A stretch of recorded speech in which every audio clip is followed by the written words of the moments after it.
மோசே மரிச்ச உடனே அவங்களுக்குள்ளேயே வந்து தெரிஞ்சிருச்சு அடுத்த தலைவன் ஜோஷுவா தான்.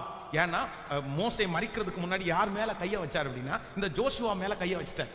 கையை வச்ச உடனே இவங்க ஒரு முடிவு பண்ணிட்டாங்க, அடுத்த தலைவன் ஜோஷுவா தான். ஆனா எப்படி ஏத்துக்கிறது? இவன் சின்ன பையனாச்சே, இவனை எப்படி ஏத்துக்க முடியும்? அவங்க வயசுக்கு அவங்களுடைய அனுபவத்திற்கு அவர் சின்னவர் நினைச்சுங்களேன். அப்படியாச்சு எப்படி ஏத்துக்கிறது? ஏன்னா அவருக்குள்ளே ஒரு பயம் இருக்குது.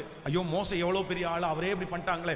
அதனாலதான் இந்த ஜோஷுவாவின் புஸ்தகம் ஆரம்பிக்கும் போது கர்த்தர் 3 இடத்துல மோசையை பார்த்து பலம் கொண்டு திடமனதாயிரு, திகையாதே கலங்காதே, நான் மோசையோடு இருந்தது போல உன்னோடும் கூட இருப்பேன் அப்படின்னு ஆண்டவர் வந்து இந்த ஜோஷுவாவை திடப்படுத்திட்டே இருக்கிறாரு. இப்ப பாருங்க, 40 நாள் துக்கம் முடிஞ்சிருச்சு. எல்லாரும் சைலண்டா அந்த துக்க வீட்டுல அப்படியே உட்கார்ந்துருக்காங்க. கிட்டத்தட்ட 20 லட்சம் பேர் உட்கார்ந்துருக்காங்கன்னு வைங்களேன். அப்படியே உட்கார்ந்துருக்கும் திடீர்னு ஒரு சத்தம் வருது.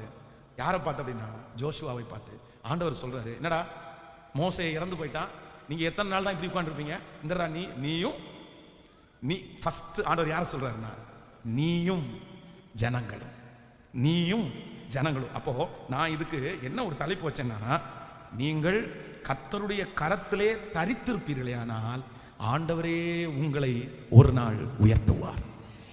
நம்பர் 1, முதலாவதாக கர்த்தரே ஒரு நாள் சூழ்நிலையை மாற்றுவார். நம்பர் 2, கர்த்தரே ஒரு நாள் உங்களை உயர்த்துவார். அல்லேலூயா.